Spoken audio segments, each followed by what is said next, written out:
Good evening, everybody, and a huge welcome to our Year 8 Options live frequently asked questions session. My name's Jacqueline Hepburn. I'm in charge of the options as your assistant principal. Also with me, I have Lindsay Pearson, who's our assistant principal, who's also an expert on the options process, and Mrs. Stack, who is our head of your head of year. The purpose of the next 30 minutes is just for us to respond to some of the questions that have been raised by yourselves as parents about the options process.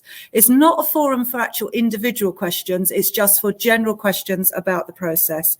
If you do have any questions about your personal situation with your child, then please would you email me specifically at the school. So I'm going to start the session with some questions that we've already been asked via email. And after we've done that, if you have any questions that you don't think that we've answered through our process, please drop them into the chat and we'll do our very best to answer them. So the first question that I seem to be asked quite a lot is, can my child do the baccalaureate pathway even though they haven't been given the baccalaureate form? Well, actually, all students can do the baccalaureate pathway.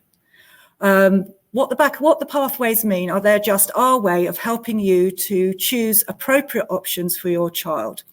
The baccalaureate pathway is giving a broad and balanced pathway, which is recommended by the government. So the government recommends that students choose language and that they choose a humanity. But that's not the same for all students. Not all students would need that. So that's why we haven't given every student the baccalaureate pathway form, although you may choose that pathway.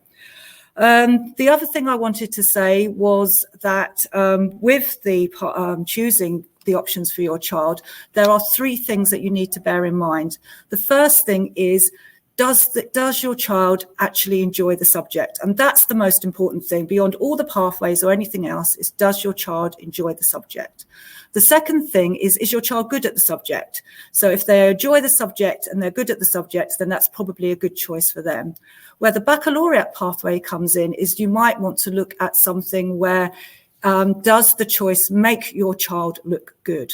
Now, if your child is someone who's going to choose a university pathway, if they're going to go to something like the Russell Group, high attaining universities, then they will be actually competing with other people that have been encouraged to do a language or a humanity, because that's what the government is pushing for students to do, to get a broad and balanced choice.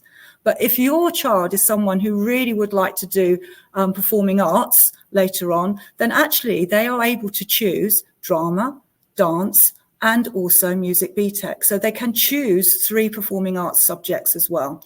So there is that breadth available through all the pathways for your child to choose the best options that suit them.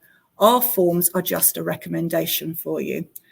So the other question that I've also been received is about science. So science at Wixams is not on our option form. Triple science is not an option.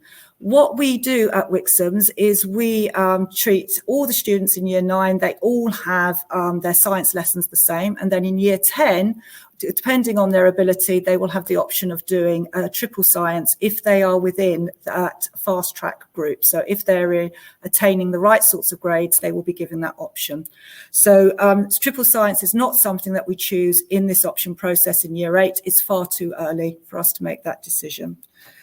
My next question I'm going to pass over to Mrs. Pearson, because Mrs. Pearson may have some advice from last year's options, and it's particularly about choosing subjects from the same column or trying to be in classes with students that the children want to be with. Sorry, Ms. Pearson. That's okay. So the first thing was to do with sort of choosing options to be, with their friends fundamentally. It is really important that you stress to your children that their GCSE choices are theirs and theirs alone, and they shouldn't be making selections based on what their best friends are doing or based on their favourite teachers, because people do inevitably come and go. But in terms of how our groupings arranged, if they opt for example, history in option A, regardless of which pathway, they are very, very likely to end up in a class together. However, if we have so many children wanting to do history in that particular option, we would need to see if we could have a second teacher to teach that same subject. So it's still possible that within that one column, we could end up with 2 groups, but it's unlikely. And up until now, anybody who has opted for something, for example, in option A, regardless of whether they were EBAC or whether they were Wixams or bespoke pathways, they've all ended up in that same class together.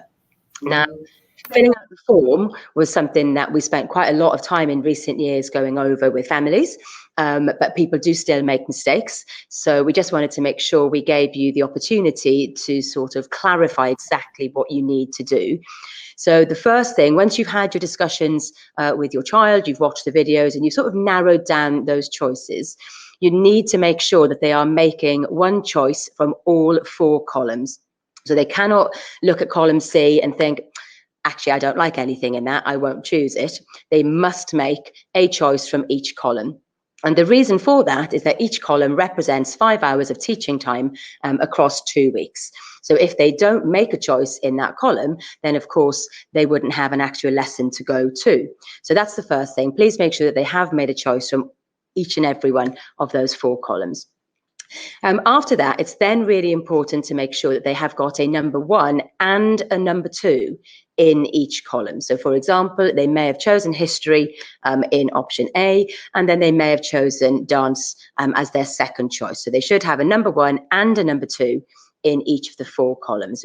You would be amazed at the number of people who spent a lot of time thinking about their first choices last year, but didn't give the same consideration to their second choices. Now, second choices are incredibly important. A number of our subjects here are very, very popular, and we do our very best to accommodate as many people as we can in terms of getting as large a number of their first choices as is possible. But it isn't always possible to get all 4 first choices. So it's really vital that your consideration of the second choices is given as much sort of time and effort as those first choices, because it is possible that that could be potentially the subject that you'll be given to follow.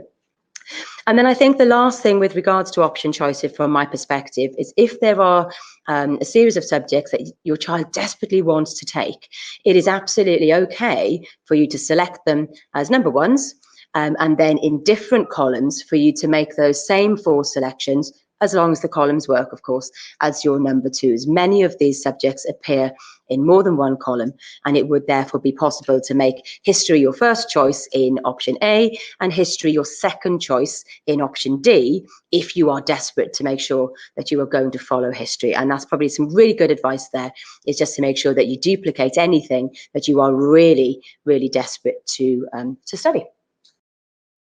Pastoral support they get, in particular some of the careers advice that we're giving at the moment. Hello. So pastoral support will remain the same as what it is as normal. I'm always around the students to speak to. Some students have come forward already and said, you know, they're really stressed about the options process, and we've sat together. Again, what the ladies have said, we've gone through what they enjoy the most, what they feel they're good at, and that's helped them come to some sort of decision ready for the deadline in April. So I will remain head of year through their GCSE journey. You know, I'm there to, if there's any changes, like Miss says, if there's anything that they're worried about in a particular subject, the students know that they can always come and find me, and we can have that conversation. Some of the careers support that we've put in place is we have a careers advisor here at the school called Miss Agbame. I know some of our students have already requested to meet with her and have already done so. So Miss Agbame can offer some advice about what their courses that they choose for their options, where that may take them for further education. And what career paths they might be looking at, depending on what particular option choices that the student makes. So if there is anybody that would like to meet with Miss Agbame who hasn't done already, then please let me know, because we can get you booked in with her as soon as possible. We also have, so our PSHE lessons at the moment are dedicated solely to options, so that the students are informed and can make an informed decision about the options that they would like to choose. All the videos as well that the subject teachers have put together to sell their subjects to you are all on our Wixams Academy website. under parent and in options evening. So you can go back through those and have a look through any information. If you are unsure between a few subjects, that might help you also make your decision.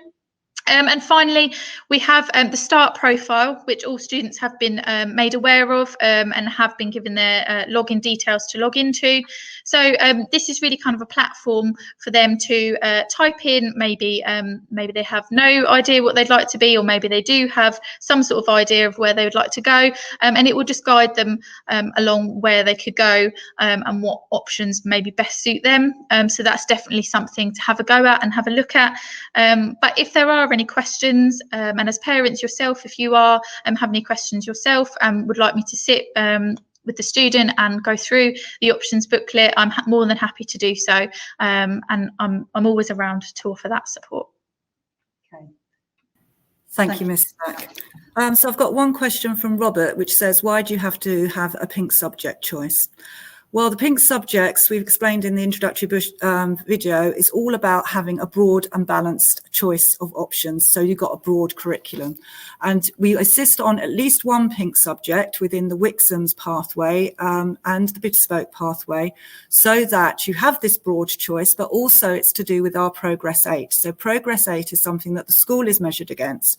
And if the students do not have the right balance of subjects, so the government will assume that we haven't encouraged them in the right way, and we will be measured negatively. Now, for us at Wixams, the choice of subjects is a collaboration with you as parents, the students, and with the school. So if on your subject form, on your options form, you really do not think that a pink subject is appropriate for your child, then what we would ask you to do is to contact myself so that we could have a discussion about the option choices. And of course, nothing is set in stone. We want what's best for your child. So please, on an individual basis, if you're thinking that things aren't fitting for you, then you need to contact me at the school and I will get back to you and we can have that discussion. So another question, I haven't got anything else in the chat that we've been asked, is to do with home languages. So in your options pack, you were given a form which asked you, a letter, to come back to us if you think that your child would be able to study a home language. And they could do that within our curriculum, our enrichment program. So currently in our enrichment program, we have students studying Polish and students studying Portuguese. Now, when I say study, we're not actually teaching them Portuguese or Polish. They actually have those skills already. What we're doing is we're supporting them with the exam structure. So within those enrichment lessons, we are giving them the skills that they need to be able to approach an exam in their home language. They need to be able to speak the home language, but they also need to be able to write in that home language. So if that's something that you think your child would benefit from, then I would urge you to send that slip of that letter into the school, please. Mrs. Pearson, is there anything else I need to say about home languages? No, I think you've covered most of it. It is really important they can read and write in the language. We have many students here who are fluent in speaking it, but the exam is exactly the same as the French exam and the Spanish exam. So it is absolutely vital that they can read and write in that already if they're planning on taking it as a home language subject. But we do have students here already who are following their home languages, and we would absolutely encourage anybody. I mean, I'm a South Welsh as my first language, and we would encourage anybody to actually sort of follow that home language if they have a good level of ability in it. Okay, thank you. There's one question from Donna. Why is computer science only in one column? Will there be enough places for demand? Well, what we've done this year is you'll see that there's three the CI media courses, which is computing courses, and one computer science course. What we have found, and in discussion with other schools we have found, is that computer science is a particularly difficult course. Other schools, not ourselves, have an entry criteria. So I do know of other schools in this area which will say that you're expected to get a grade 7 in maths before you can do computer science. That's reflecting the level of difficulty that they think the course is in. So what we have done is we've allocated computer science in one block, but because computing is such a popular course, we've made sure that the CI media course, which is also computing, is available across all of the blocks so that that can be addressed. The question, what can they do in enrichment? Could I pass that to you, Mrs. Pearson, please? Absolutely. So I think enrichment is something that we're particularly proud of. It's not something that many schools locally have. And the rationale behind enrichment is that as a school, we value the whole person and not just the exam results. I hope you would agree with me that as a parent, I don't want my child to simply be a set of results. I want them to be equipped to go into the world. So our enrichment is an hour a week. In Key Stage 4, and basically they get the opportunity to follow a variety of courses that are wider than the curriculum that is offered, obviously, for their options. So some examples of things that our current Year 9s and 10s are doing is the Duke of Edinburgh Bronze, which is amazing. If you're familiar with Duke of Edinburgh Bronze, they all have to do some volunteering, they have to do a skill activity, they have to do a physical activity over a period of sort of 3 to 6 months. A lot of that is done in their own time. We've actually had students on site today going around litter picking as part of their volunteering. And then probably the part of DfE that you're most familiar with, of course, is the big expedition at the end. And we will take the kids away on a sort of camping experience where they will undertake all of those sort of map reading skills and things that you would associate with DfE. So that's one of the examples of things that happen in enrichment. We've got some students who were not able to take GCSE music as part of their curriculum choice, and they've opted to take GCSE music as part of enrichment. It does, of course, involve a huge amount of self-study for them because they only get an hour allocated per week for it. But, you know, they're doing ever so well at that. So that's an option. We've got things such as dance. We've got things such as textiles, sports leaders. So some of the courses end up with qualifications, such as DfE, such as the sports leaders and the GCSE. And then some of them, such as some of the dance and the textiles, are there simply to give the students a real breadth of study and a real experience in things wider than what they've made selections for in their options. Thank you. That's come through from Jamie is if they choose their options, but further down the line, they aren't getting on with it or don't like it, can they change then or not? We don't encourage students to change. I'm going to say that straight away, but we are doing the options process when they are quite young. So I do appreciate that sometimes students find that they might choose a subject that they don't like and then they want to change. Now, further down the line, there's a little bit of an issue because although there might be at this stage 6 subjects in the block, if you come to choose it at a later stage, some of those subjects might be full. So if you needed to change a subject, you would potentially have to change it with the subject in that same block, but it might not be the full choice of changes. So I really would advise that you really do think about your choices now and don't plan to change in the future. It's really in exceptional cases that that change has happened. Is that fair to say, Mrs. Pearson? Yeah.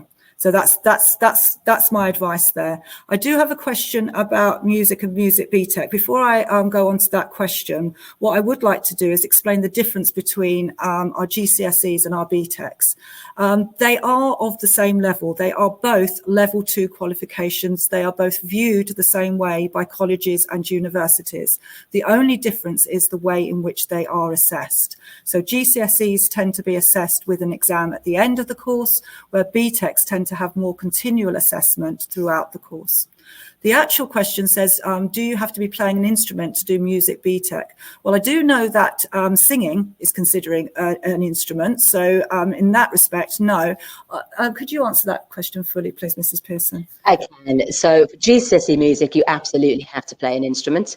And in order to get the top sort of grades, ideally by the end of year 11, you would be hitting roughly a grade 4 in that instrument. With the BTEC, there's a lot more sort of scope for using sort of technology to compose music as well. So you will need to perform. So they do need to have a skill in an instrument, one of which may well be singing.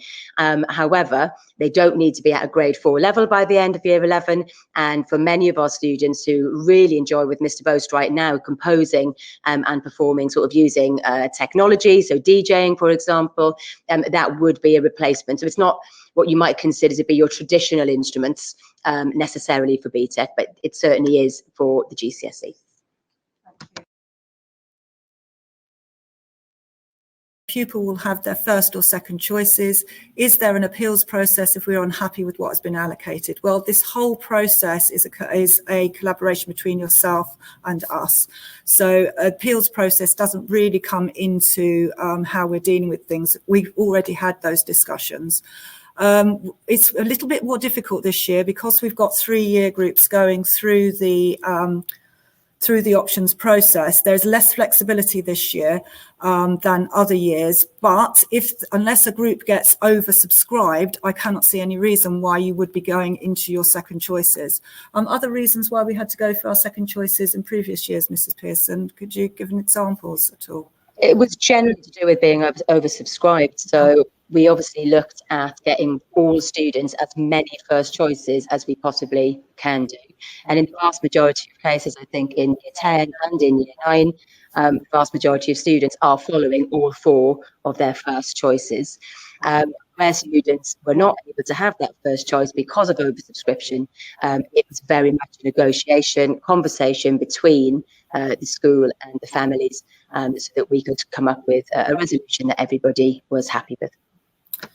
Thank you. There's a question from Donna. Is there a reason why we're doing the options process in year 8 rather than year 9? Yes, it's to give your children the best possible opportunities to be successful.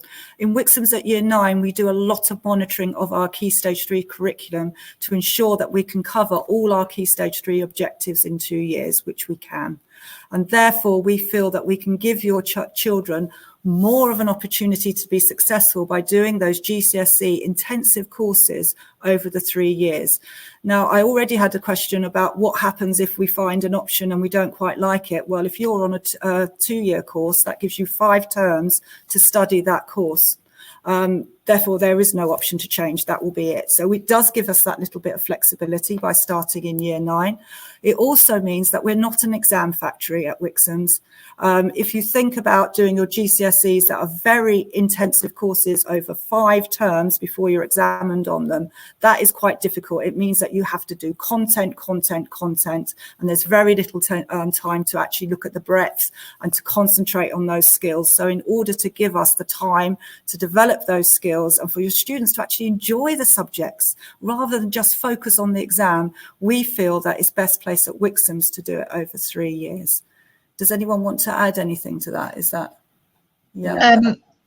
I would just say from a pastoral point of view as well, is giving the students that extra year, if you like, to study. It takes some of that stress away. A lot of our students, and students in the whole country have exam stress, and along with everything else that comes along with being a teenager, can obviously affect mental health and their emotional well-being. So having that extra time does help them enjoy their subject, but as well as it takes some of that pressure off to support their emotional well-being as well. Thank you. Right, so this question, I am going to address it. It's talking about our teachers, permanent teachers in place for food and DT. The answer is yes. We have a permanent DT teacher starting straight after Easter, and we've already employed a food teacher to start in September. So the answer is yes, those are really popular subjects. We're very happy to have them. We've got such good equipment at Wixams that, yes, I would encourage your child to do those subjects. They're good subjects to do. I can't see any other questions. One question I would like to address is the level 1s, because I've had no questions about those and their equivalency. So level 1's subjects, they're at the qualification for level 1 is just at the top of Key Stage 3. So they are slightly below the level 2s, but they have less teaching hours. So if a student chooses to do a level 1 qualification, then the chances are that they will complete those teaching hours by the end of year 10. At that point, it gives us a choice of what that student can do.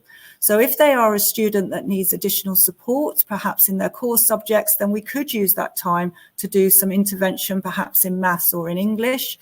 Or if they're really enjoying their level 1 subject, there is also the time, if possible, to do the level 2 qualification. But that choice would be made in year 11. Okay, so level 1 qualifications, they're a slightly lower level than the level 2, hence the number at the top of Key Stage 3. And it also gives those students flexibility to complete the qualification before they get to year 11.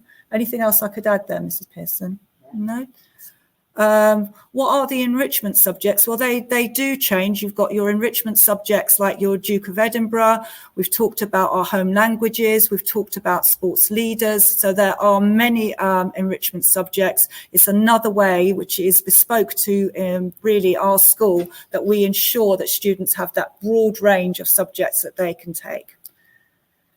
What additional support is given for SEND pupils? Is that I'm not quite sure what you mean by that, where all SEND students have additional support within our curriculum. That it's the same sort of support that we would have within our Key Stage 3. We're highly recognised across the borough as being a very good school for supporting our SEND students. But as Ms Stack has already mentioned, there are careers interviews available for all students, and also I do know that the SEND team have been meeting with our SEND students to give them that additional support. Right, any more questions? I think that's, I mean, I've covered all the questions that I need to cover. If there are no more questions in the chat, I think we've been going for about half an hour. So it seems that we have covered all our questions. All I would say to you is please come to us, email us, keep talking to us if there's anything that you need support with. And just to remind you that we do need that form in from the 16th of April, because that's when we're going to start allocating those groups and making sure that the process is running as smoothly as possible, so that you will get the information about what group your child is in and what options process has been finalised in July at the end of the summer. Okay, so thank you very much. And it's like a bit like two Ronnies, it's goodbye from me. So thank you for joining us.